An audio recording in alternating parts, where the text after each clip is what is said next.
Je suis à Chicago. Pendant 2 semaines, je vais participer à la construction d'un gigantesque gratte-ciel. Son promoteur est le milliardaire Donald Trump. On va pouvoir évaluer votre force. Mais travailler pour Donald Trump n'est pas une mince affaire. Échéance très rapprochée, conditions de travail éprouvantes, c'est pas normal. Et ce que nous faisons est très dangereux. Au secours! Enfin, si vous ne respectez pas les délais, vous aurez affaire au patron. Monsieur Trump?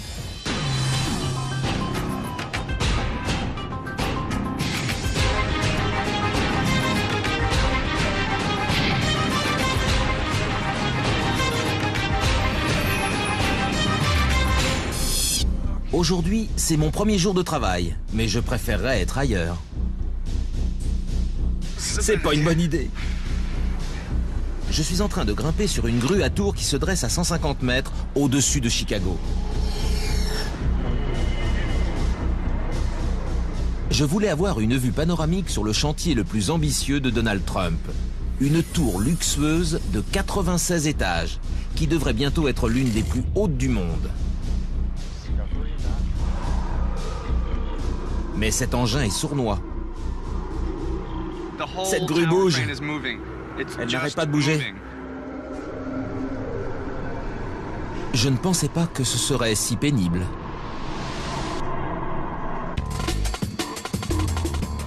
Avant d'aller plus loin, j'ai besoin du conseil avisé de Donald Trump. Je suis monté sur la grue à tour, c'est épouvant-table. Vous avez le vertige, comme beaucoup de gens. De là-haut, les voitures ont l'air de boîtes d'allumettes. Oui, beaucoup de gens ont le vertige. Personnellement, je ne monterai jamais sur une grue. Donald Trump ne manque pas d'ambition. Et c'est ce qui a fait sa notoriété. Son dernier projet lui coûte une fortune. Un gratte-ciel de plus de 400 mètres de haut qui deviendra l'une des plus hautes tours en béton armé du nord de l'Amérique.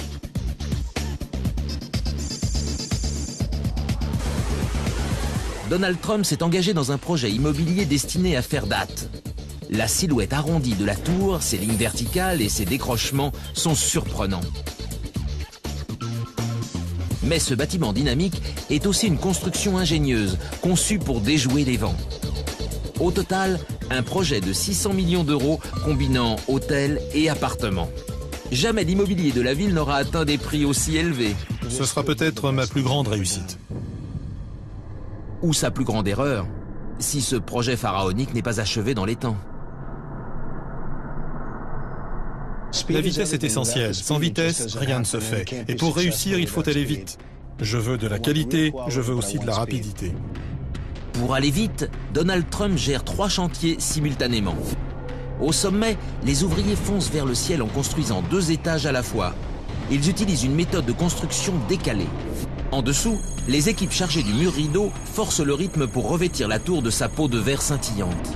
Et en bas, on apporte la touche finale à l'intention des clients du futur hôtel qui arriveront dans 4 mois. Si Donald Trump parvient à respecter ces échéances insensées, ce gratte-ciel entrera dans l'histoire. Ça descend! Dans le cas contraire, il pourrait se retrouver ruiné.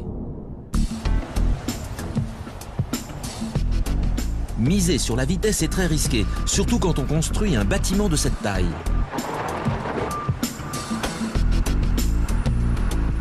Soit Donald Trump est fou, soit il a un atout caché dans sa manche. Ou dans sa tour, qui sait. On dit que dans l'immobilier, il y a 3 choses essentielles. L'emplacement, l'emplacement et l'emplacement. En retenant ce site pour accueillir son gigantesque gratte-ciel, Donald Trump a choisi l'un des terrains les plus cotés de Chicago, juste au bord de la rivière. Donald Trump prend déjà beaucoup de risques. Inutile d'en rajouter en lui faisant un procès pour accident professionnel. Heureusement, j'ai mon médecin attitré. Parfois, après le petit déjeuner, j'ai mal à la gorge. En fait, ça me démange. Mais il arrive que ce soit assez douloureux. Ne vous inquiétez pas, je suis là pour vous.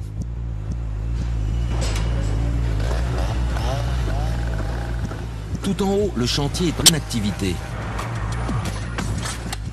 Plombiers, ouvriers métallurgistes, maçons, électriciens, tous travaillent le plus vite possible pour terminer l'étage en cours et passer au suivant. Donald Trump a élaboré un système qui permet de mobiliser tout le monde en permanence. Pour construire un étage, on commence par poser un revêtement provisoire. Après, on installe le treillis de rebar, un maillage de barre en acier renforcé qui donne au sol sa rigidité. Viennent ensuite la mécanique, la plomberie et l'électricité. Puis on recouvre le tout d'acier. Pour finir, on inonde le sol, le mur central et le coffrage des colonnes par un bain de béton.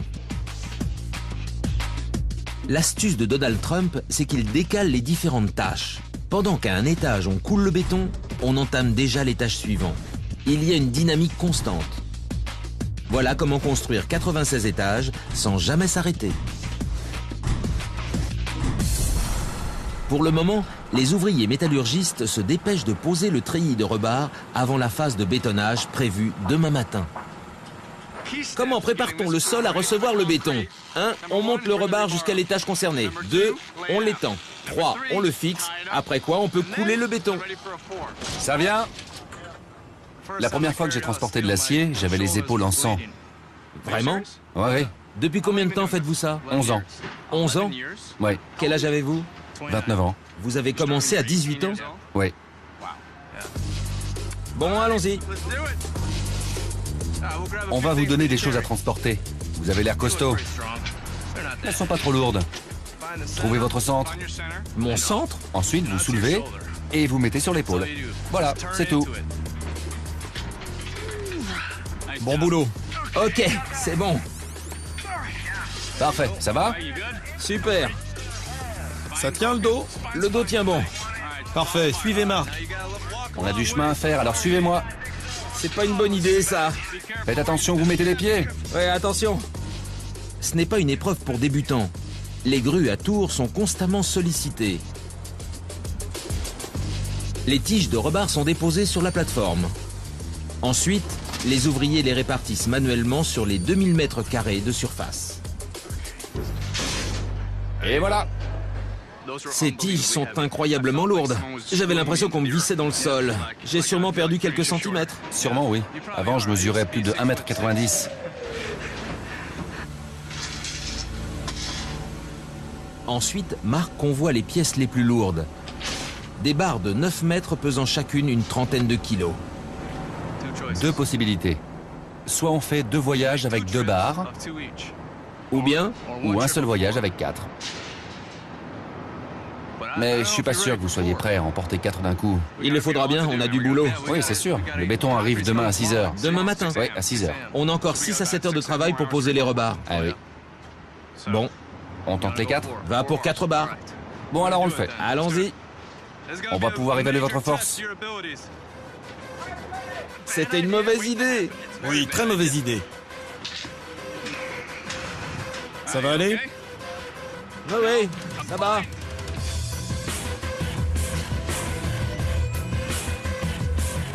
Je vais y arriver. J'ai 120 kilos de rebar qui me labourent l'épaule. Plutôt douloureux comme façon de gagner ses galons.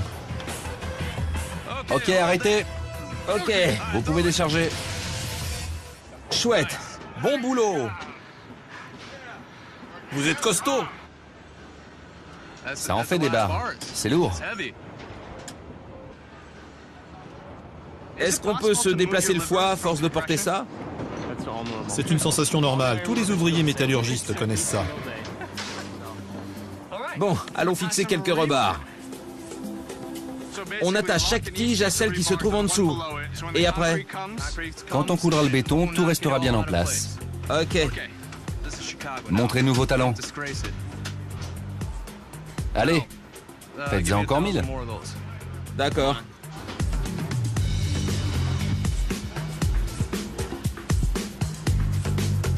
Il faut être plutôt costaud pour être ouvrier métallurgiste, non?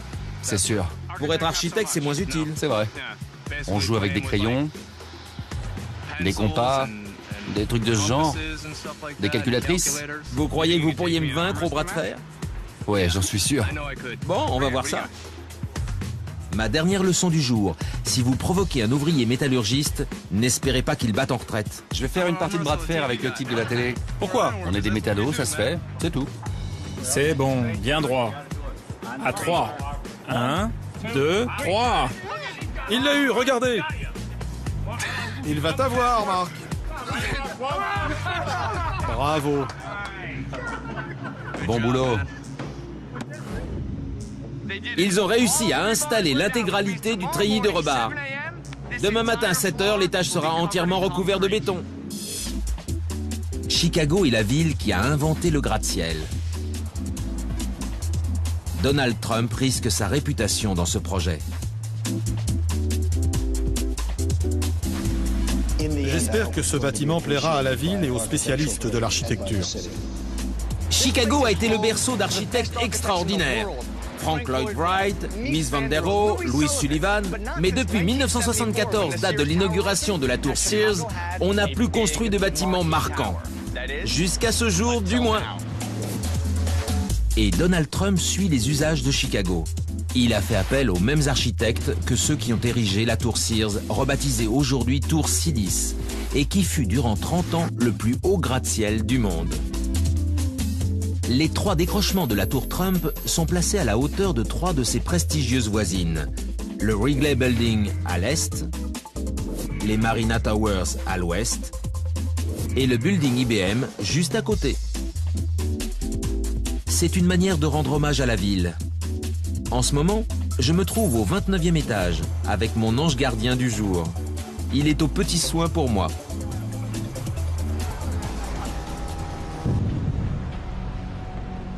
Aujourd'hui est prévue l'une des phases les plus éprouvantes du chantier, le coulage du béton. Quand on coule le béton, impossible de faire une pause. C'est le béton qui commande. Quand il veut durcir, il durcit, quoi qu'on fasse et quoi qu'on dise. Alors vous avez intérêt à suivre, parce que sinon, vous êtes largué. Il sait ce qu'il a à faire. Surtout au soleil, le soleil aide beaucoup, le vent aussi. Donc même si on a faim, le béton continuera de sécher. Exactement. On a 6 heures pour déverser plus de 1000 tonnes de béton qui permettront de terminer la dalle de l'étage. Le béton arrive! Allez! Bon sang! Ce truc fait ce qu'il veut.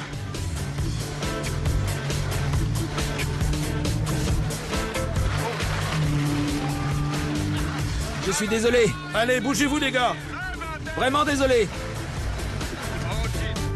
Répartir ce flot ininterrompu de béton est un travail d'équipe entre les ouvriers sur la plateforme et l'homme qui déverse le chargement au-dessus. Ce type me tue. Il est avec moi ou contre moi. C'est vrai, parfois on se demande de quel côté il est. Allez Johnny, donne-lui un peu de mouvement, ici. Allez! Parfait. Arrêtez, arrêtez. On est à court de béton. À court de béton? Ça alors? Je viens de pomper un chargement entier de béton. Exact. Combien on va en faire aujourd'hui? Disons entre 65 et 70. Mais Marc, je suis déjà épuisé. Ça fait partie du boulot. Combien est-ce qu'il a fallu d'hommes pour... Le béton arrive. Il peut paraître excessif d'utiliser des tonnes de béton et un épais treillis de rebar pour les sols. Mais en réalité, ce n'est pas le cas. Chaque matériau a ses avantages. Le béton résiste magnifiquement aux forces de compression. C'est parfait pour une colonne, par exemple. Mais si vous l'utilisez sur une largeur de plancher, les forces de tension le briseront. Le rebar, de son côté, supporte très bien les tensions. Ce matériau est presque impossible à broyer. Donc, si on place les tiges de rebar à l'intérieur du béton, on obtient un sol qui résistera aux chocs et aux fissures.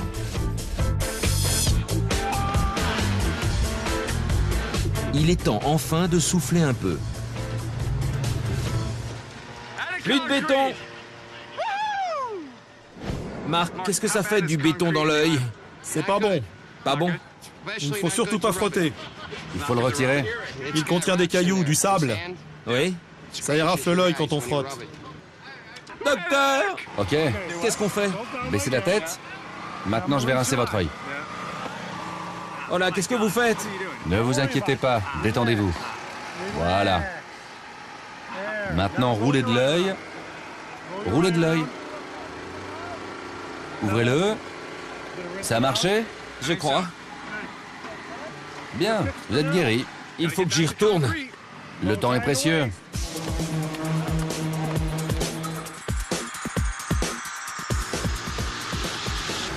Quelques heures après le coulage, le béton est étalé et égalisé. On met la dernière main à la dalle du 29e étage. Mais alors que les équipes attaquent les 3 mètres suivants du gratte-ciel, voilà que le vent s'en mêle. Ça, c'était pas prévu. Sur le chantier, les ouvriers redoublent d'efforts pour fixer tous les éléments au sol. On a des vents de plus de 80 km/h. Pour le moment, Oui, ce soir, ça devrait dépasser 110 km/h. plus de 110. Oui. Qu'est-ce que ça veut dire? Ça veut dire qu'on arrête de poser le revêtement. Pourquoi? Si on continue, on augmente le risque que le vent arrache des éléments. En fait, le risque est si élevé que les 2 grues à tour ont été réquisitionnées. Elles récupèrent tous les matériaux disponibles pour les disposer comme des presse-papiers géants. On espère ainsi que les panneaux de revêtement ne s'envoleront pas. C'est ça quand on construit des gratte-ciel à Chicago, le vent fait partie de l'ordinaire ici. C'est juste. On vient de poser le revêtement du sol de l'étage en cours, mais une tempête arrive avec des vents de plus de 110 km/h. Est-ce qu'il y a un risque que les panneaux s'envolent? Il pourrait finir dans la rivière.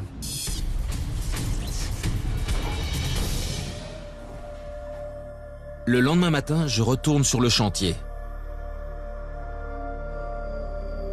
Tout le monde est inquiet. Personne ne sait ce que la tempête a provoqué comme dégâts la nuit dernière.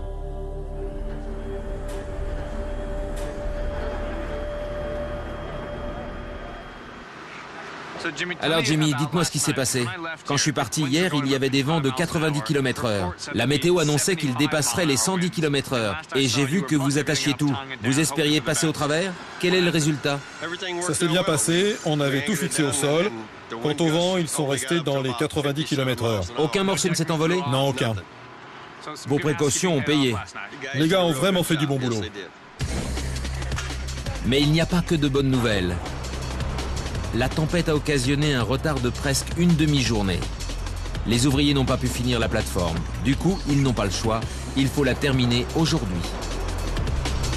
Ils sont talonnés par les ouvriers métallurgistes qui attendent de pouvoir installer le treillis de rebar. Aujourd'hui, je vais monter plus haut. Pour construire un étage dans un gratte-ciel en béton, on ne hisse pas des grosses poutres d'acier avec une grue.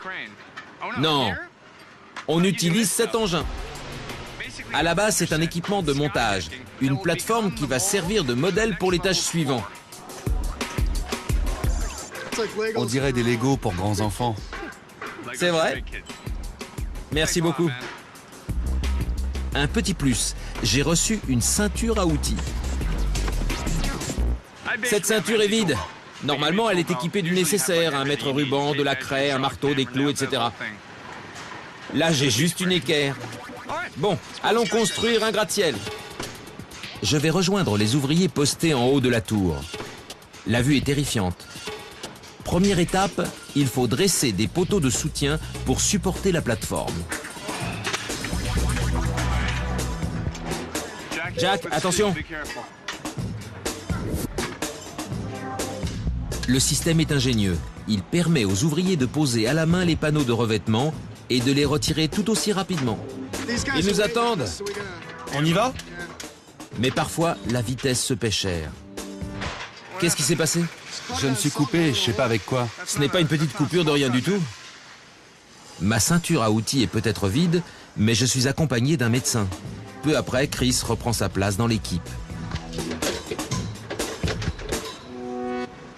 À l'étage inférieur, on a installé les poteaux et les poutres transversales. Maintenant, il est temps de poser le revêtement sur toute la surface et d'achever l'étage. Bon, comment on fait pour le revêtement?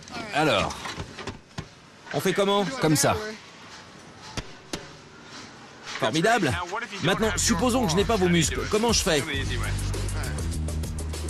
Placez-le sur la tranche de ce côté-là. De ce côté. Maintenez-le bien et ensuite retournez-le. Et surtout ne lâchez pas. Non, je ne le lâcherai pas. Tenez-le bien et basculez-le. À cet endroit? Oui, c'est ça. Comme ça. En travaillant à plein régime, cette équipe de vétérans peut abattre ses 1000 panneaux par jour. Ce sont ceux du bout qui demandent le plus de courage.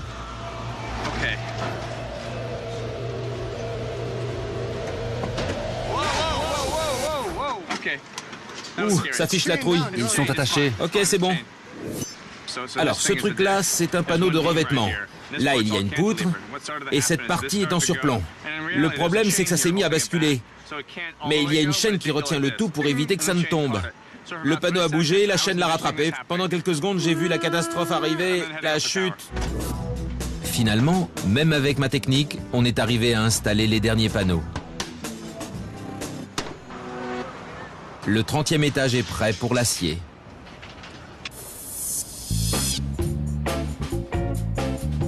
Chicago attire des touristes fortunés passionnés d'art. Pour les séduire, les architectes de la tour Trump veulent leur donner une première impression inoubliable.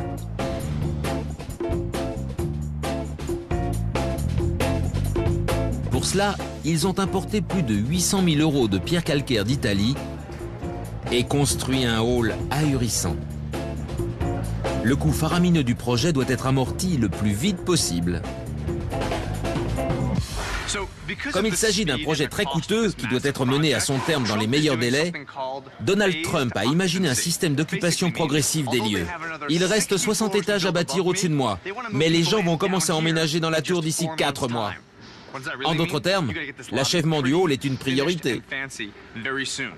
Je vais rencontrer l'homme chargé de trumpifier ce hall.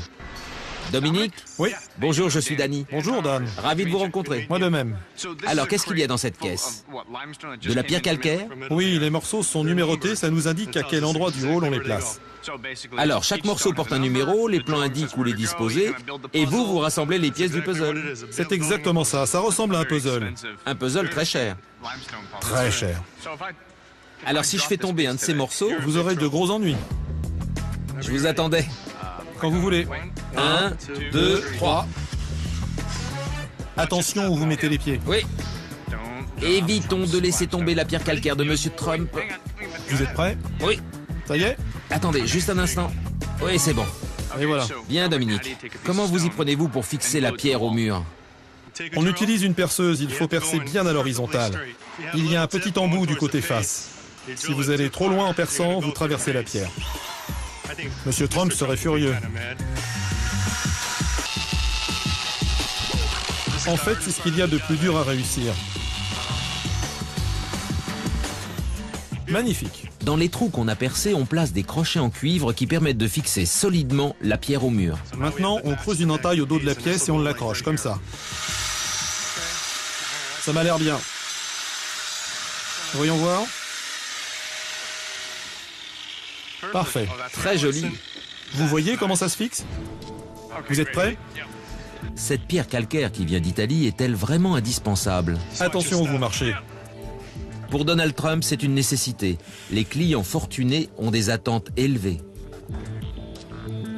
C'est la méthode traditionnelle. Oui. Voilà. Monsieur Trump va être obligé de toucher le jackpot, autrement tout ce déploiement de luxe sera perdu. Et quand on a engagé 600 millions d'euros... Voilà. C'est fini? On pose et on continue. Alors maintenant, on passe à la pièce suivante. On va installer cette pièce-là, et ainsi de suite. Étonnant. C'est un vrai plaisir. Un vrai plaisir. Et voilà comment on décore un hall. Cet endroit va être stupéfiant. Il faut reconnaître que lorsque Donald Trump prend des risques, il ne fait pas les choses à moitié. L'avenir dira si j'ai pris la bonne décision en termes financiers.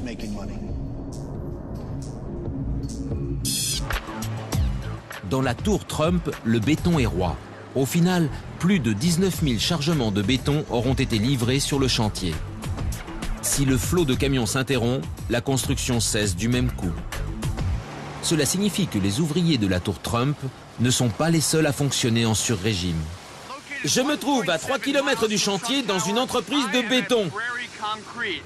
C'est dans cette usine que tout commence.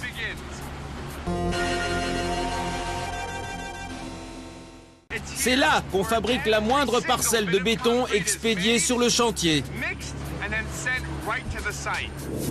En compagnie des ouvriers, je vais préparer une gâchée de béton pour ajouter un étage à la tour Trump. Mais Donald Trump n'utilise pas n'importe quel béton. Compte tenu de la taille et de l'architecture du bâtiment, il a besoin d'un béton extrêmement solide pour son mur central, ses colonnes et ses étages extérieurs. Ce matériau garantit la solidité de la tour et permet de transférer la charge et les tensions sur les étages inférieurs. La formule exacte du béton fabriqué ici est tenue secrète. Ce n'est pas la rivière Chicago, n'est-ce pas? Non, en fait, c'est son bras nord. Le processus commence avec une livraison par péniche de 1500 tonnes de matériaux. Ce béton renforcé autocompactant et autonivelant est une fabrication maison? Oui, on peut dire ça. Et c'est vous qui l'avez inventé? Je ne vous donnerai pas la recette, Non? mais on livre à domicile. Vous ne donnerez pas le secret? Bien sûr que non. L'entreprise est la seule à détenir la formule? Oui. Et tout commence avec un gars qui conduit une petite pelleteuse et transporte des agrégats. Oui, c'est exactement ça. Vous pourriez me montrer? Bien sûr. Est-ce que vous pourriez me donner, disons, 3 ingrédients sur les 5 et me laisser deviner les 2 derniers? Non.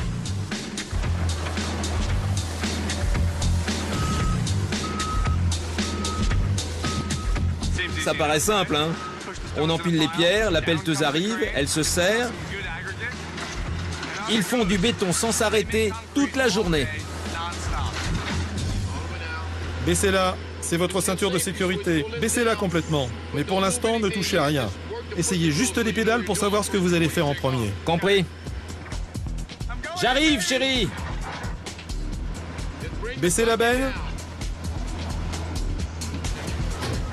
Vous êtes dans le mauvais sens. Et remontez la benne. Il a encore des progrès à faire. Ok! On a vraiment fait du bon boulot, hein? Ouais. Non, vous ne trouvez pas? Je dirais que vous êtes un peu rouillé. Un peu rouillé. Ensuite, on décharge la péniche, on met le matériau sur le tapis roulant et on l'expédie dans les silos.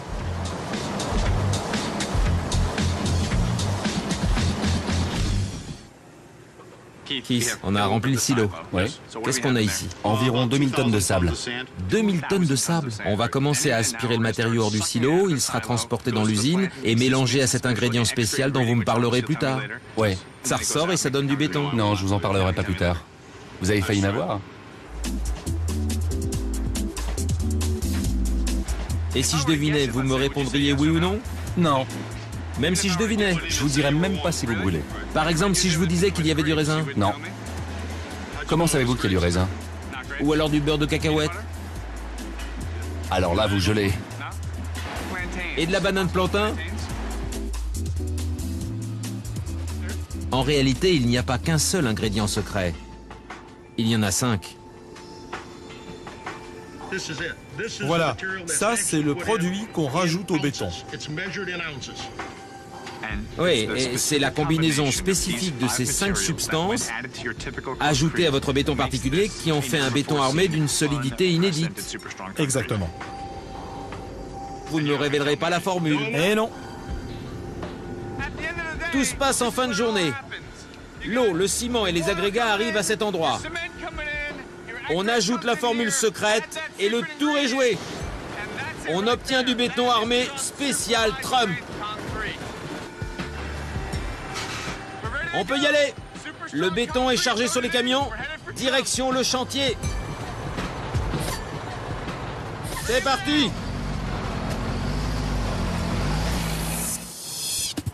Quelques instants après avoir été mélangé, le béton est propulsé dans la tour pour remplir les 16 colonnes restantes. Mais avant cela, il faut envelopper les colonnes de rebard dans un coffrage. À présent, ce sont les menuisiers qui travaillent d'arrache-pied. Parmi eux, Gros Mike, comme on le surnomme, et moi. Mike, une petite pause. Une fois terminée, cette colonne mesure 3 mètres de haut. On est à 2,40 mètres. Il va falloir la finir. Ajoutez les 60 cm restants. On va te passer un panneau supplémentaire. D'accord. On va le poser dessus et le fixer avec ses agrafes.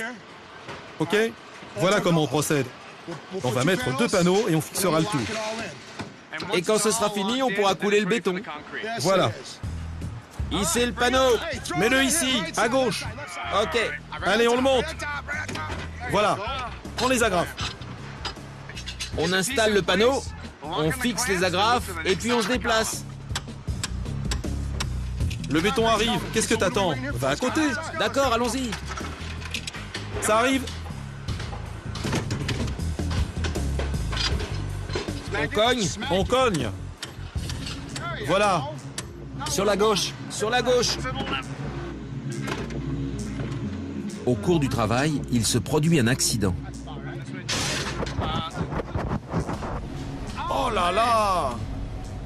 Nous avons un problème. Jason, mon cadreur, s'est démis l'épaule alors qu'il évoluait sur la cage à rebar entourant une colonne. Qu'est-ce qu'il essaie de faire là? Il tente de remettre son épaule en place. Montre-moi ça. C'est là que devrait se trouver l'os. S'il n'y arrive pas, il va falloir quitter les lieux. L'auxiliaire médical qui est de garde aujourd'hui est à côté de lui, prêt à le rapatrier au sol si nécessaire. Mais Jason aime prendre les choses en main. Il va replacer lui-même son épaule. Alors t'as réussi à la remettre? Ouais, Tu l'as remise en place, c'est ça? T'as réussi? Bon sang mon vieux, t'es un as! C'est vraiment incroyable. Bon gros Mike, on remonte? On va maintenant préparer les colonnes à recevoir le béton qui doit arriver d'un instant à l'autre. Ça permettra de rapprocher ces deux côtés en exerçant une pression. Cet interstice-là va disparaître. Il n'y aura aucune fuite de béton. Rappelez-vous, ici on déverse des tonnes et des tonnes de béton qui exercent une forte pression. Ouais, et notre boulot, c'est de faire tenir cette colonne, coûte que coûte. C'est bon, continuez. Il faut encore une bonne trentaine de centimètres, peut-être 60. Ouais, bien, ça ira. C'est pas joli, ça? Hey, c'est pas parce que ces clous ont deux têtes que vous devez les enfoncer jusqu'au bout. Ah bon, vous ne voulez pas? Non, rentrez-les jusqu'à la première tête. Ah ouais, c'est juste provisoire, n'est-ce pas? Exact. Gros Mike vient de me faire une remarque très intelligente. Quand on a des clous à double tête, il faut les enfoncer jusque-là pour pouvoir ensuite les retirer par l'autre bout. Le béton arrive. je vais lui montrer comment faire. Multitâche. Multitâche! Le coulage du béton commence. 20 tonnes qui vont exercer une pression incroyable. Mais notre colonne tient bon. Si on veut construire une tour qui sera la prochaine merveille de Chicago, il ne faut pas négliger l'aspect extérieur. Sur le chantier de la tour Trump, 4 étages en dessous de la plateforme, les ouvriers recouvrent chaque centimètre carré de la façade d'un rideau de verre comme on n'en a encore jamais vu. Ici, tout est question d'image. Quand on construit un bâtiment, une grande part de l'ouvrage disparaît sous un revêtement quelconque. Si votre coulage de béton n'est pas parfait, vous le masquez avec une cloison et ni vu ni connu. Mais quand on est en charge de la façade vitrée, la moindre erreur se voit. L'homme responsable de l'extérieur de la tour Trump est à mes côtés. Tim, je suis Danny. Enchanté. De même, c'est vous le responsable? Ouais. Vous fabriquez des murs de verre pour les gratte-ciel. Oui. Ces ouvriers que vous voyez là travaillent nuit et jour par tous les temps. Vous êtes les derniers à intervenir sur le chantier pour mettre la touche finale à la tour. Ouais, D'après ce que j'ai appris, Donald Trump veut commencer à louer les lieux. le plus vite possible. Donc plus vous pressez le mouvement, plus vite le chantier sera clos. Exactement. Ils vous mettent la pression. Oui.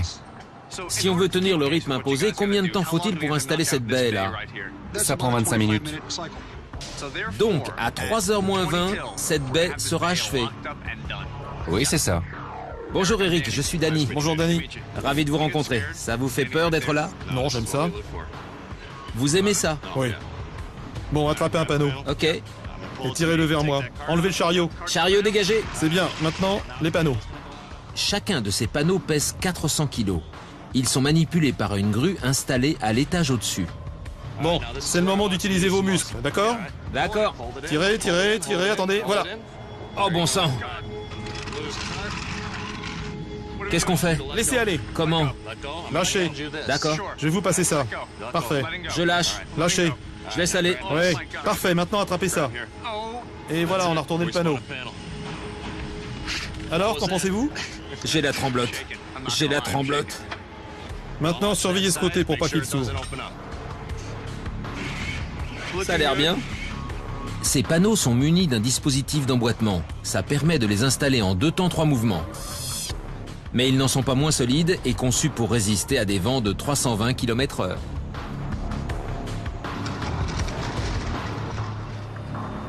Une question bête, pourquoi on ne les met pas tout de suite dans le bon sens et basta?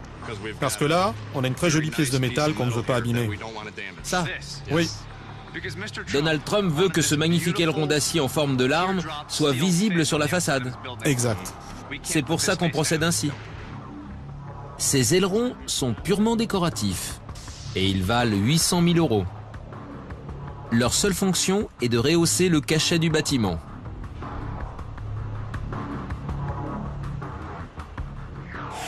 Vous êtes prêts? 1, 2, 3. Ça y est, je l'ai.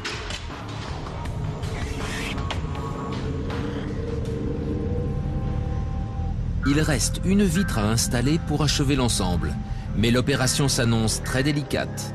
Cette fois, il faudra prendre des risques. Ok, je suis avec vous. D'accord. Pas bien? J'y suis. C'est bon. Voilà, c'est bien. Bon sang, soyez prudents. Attention. Soyez prudents.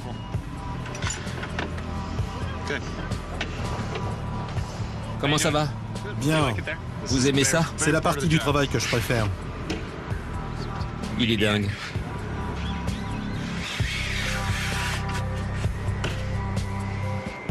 Encore un petit peu. Très bien, il est posé. Ça y est? C'est bon. Regardez ça. Le mur rideau est installé. C'est un mur. Ah, je me sens bien ici. Quand je suis arrivé, j'étais triste. Il y avait ce grand trou. Et maintenant, il est fermé. On vient d'installer 5 panneaux. Bon, d'accord, ça nous a pris un peu plus de temps que prévu, mais ça fait quelque chose. On a fait du bon travail. C'était dément. Merci de m'avoir laissé participer. Bon boulot. Dans une tour de 96 étages, tout doit être pensé pour le confort des clients. Quand les températures grimpent lors des étés torrides que connaît Chicago, il faut pouvoir maintenir une fraîcheur constante à l'intérieur du bâtiment. Pour assurer l'air conditionné dans les 760 logements de la tour, sur plus de 400 mètres de hauteur, il faut fabriquer 28 km de tuyauterie. Et c'est ici que ça se passe. Je suis Danny. Joe Miskel. Bonjour Joe, enchanté. Merci. Vous êtes le contremaître de l'atelier. Oui, je m'occupe de la fabrication des tuyaux. Tous les tuyaux utilisés dans la tour viennent d'ici. Oui. En temps normal, on sort à peu près 360 mètres de tuyauterie par jour. Vous travaillez 20 heures par jour, 6 jours par semaine, c'est presque du non-stop. Exactement. On va fabriquer un tuyau. Allez!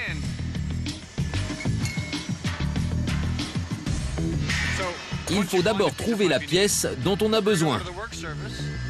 Puis le travail commence. Regardez ça. Désolé ma vieille. L'aimant est en place, les têtes sont baissées, le tuyau d'échappement est installé. On appuie ici, on tourne là et ça va faire pivoter le tuyau. Et là, tous aux abris. Oui, Vraiment? Il faut se protéger? mais non.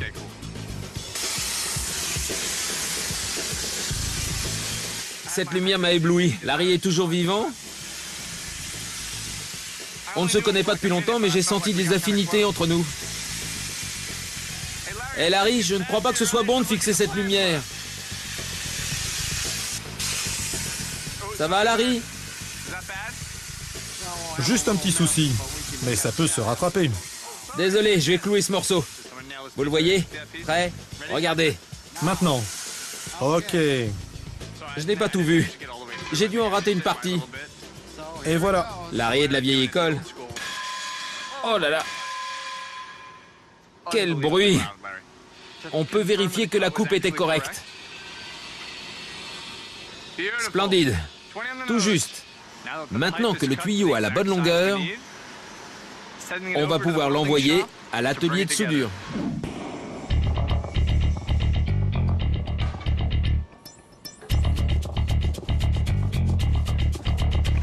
Si vous voulez obtenir un vrai contact acier sur acier avant de souder, il faut sortir la meule pour retirer la peinture.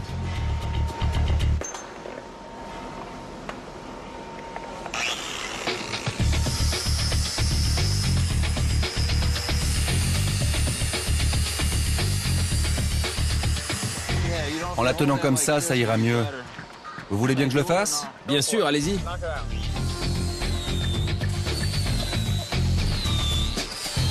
Tout ce travail est fait à la main. plus de 28 km de tuyauterie dans une tour de 400 mètres de hauteur. Ça fait 30 ans que vous faites ce métier? Oui, 31 ans. Bon, Jeff, quand je vais sur un chantier, je rencontre des gars qui s'appellent Bill, Rusty, Big John. Comment est-ce qu'on vous appelle, vous? Jeffy? Ouais, c'est ça. Vraiment? Alors moi aussi, je peux vous appeler comme ça? Ouais, pourquoi pas. J'en serais ravi. Bon, passons aux choses sérieuses. On va prendre ce morceau qui fait un angle de 90 degrés et cette tige de 6 mètres. Et on va les souder ensemble pour obtenir un seul tuyau sans raccord, incassable. Ok, allons-y. Appuyez, oui.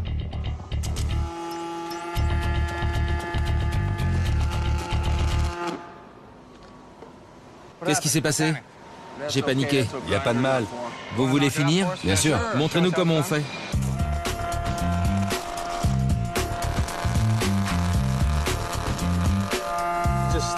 Tout est dans le va-et-vient du chalumeau. On réalise un cordon de soudure de 1,25 cm qui fait le tour du tuyau.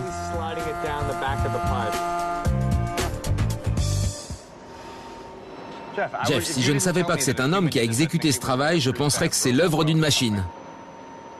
Non mais regardez-moi ça. Je suis soufflé. Non, sans blague, c'est incroyable. Merci. Dans la tour Trump, on fait ce genre de soudure sur des kilomètres de tuyauterie. Ce sont ces hommes qui fabriquent les tuyaux, lesquels seront installés partout dans le bâtiment. Et ce sont des gars comme Jeff qui réalisent cette prouesse. Il n'y a pas à dire, cette tour est unique. Donald Trump est animé de grandes ambitions pour sa nouvelle tour. Avec ce bâtiment, on sort complètement de l'immobilier classique. Cette tour est unique, je pense qu'elle marquera durablement l'histoire de Chicago. Il y a plusieurs équipes qui travaillent d'arrache-pied pour construire la tour dans les meilleurs délais. Mais voir grand n'est pas une garantie de succès. On peut toujours construire une tour qui coûte 600 millions d'euros, mais ensuite il faut la rentabiliser. C'est-à-dire vendre tous les logements. J'ai décidé de m'essayer à la vente de résidences pour milliardaires.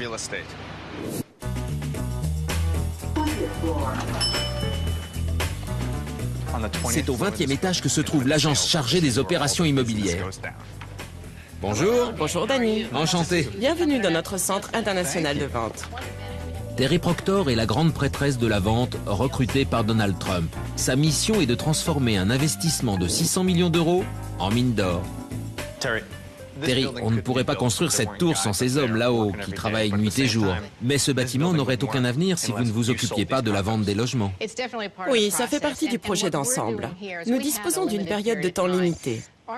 Quand quelqu'un sort de notre agence immobilière, il faut qu'il ait eu l'occasion de toucher, de sentir, de voir la qualité de ce que nous proposons.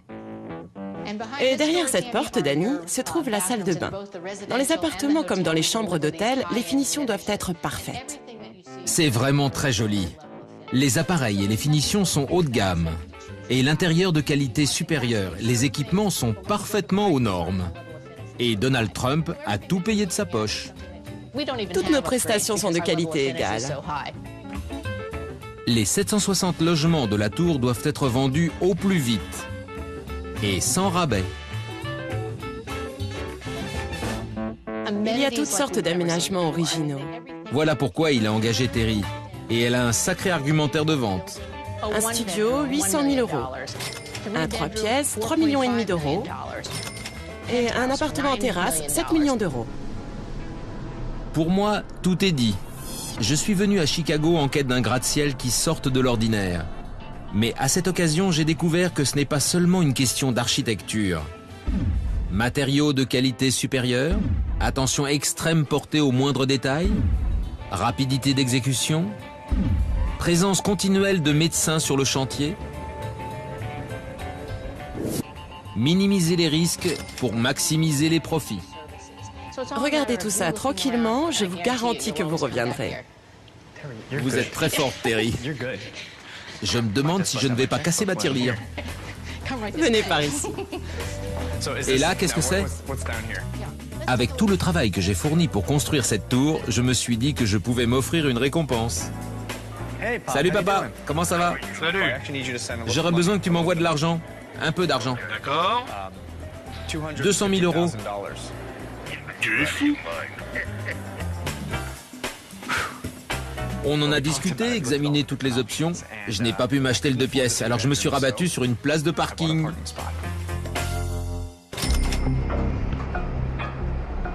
Mais avant de quitter Chicago, il y a une dernière chose que j'aimerais faire. Allez, c'est parti! Travailler sur ce chantier m'a appris 2 choses.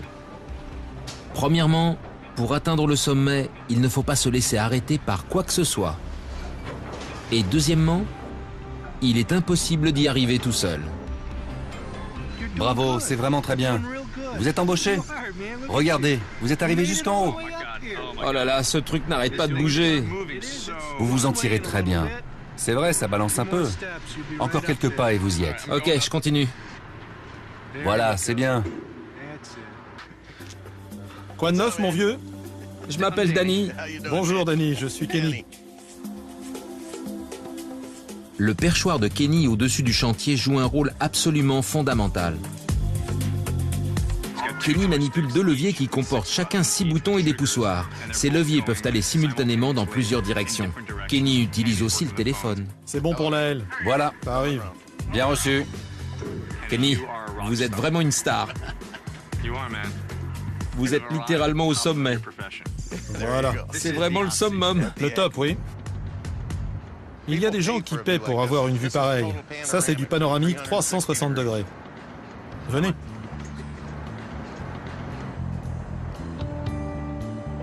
Je n'aurai jamais une pareille occasion de voir tout Chicago. Voilà, nous surplombons une des villes les plus célèbres du monde. On aperçoit plusieurs monuments. Et là aussi, des bâtiments magnifiques. Bientôt, du sommet de cette grue, on contemplera l'un des plus hauts gratte-ciel du monde, la tour Trump. C'est un spectacle incroyable. Bon, j'y vais. Allez, restez un peu. Non, merci. Merci beaucoup. J'ai vraiment apprécié. L'avenir dira si la tour bâtie par Donald Trump fera date dans l'histoire de Chicago. Mais avoir la fierté avec laquelle ces ouvriers remodèlent leur ville, je dirais que c'est chose faite. 1, 2, 3. Superstructure! Bon, allez au boulot, les gars. 2 semaines passées à tout faire. Couler le béton, suspendre des poutres métalliques, poser le revêtement, monter, descendre. 2 semaines incroyables. Il reste 60 étages à construire, mais pour moi, c'est la quille.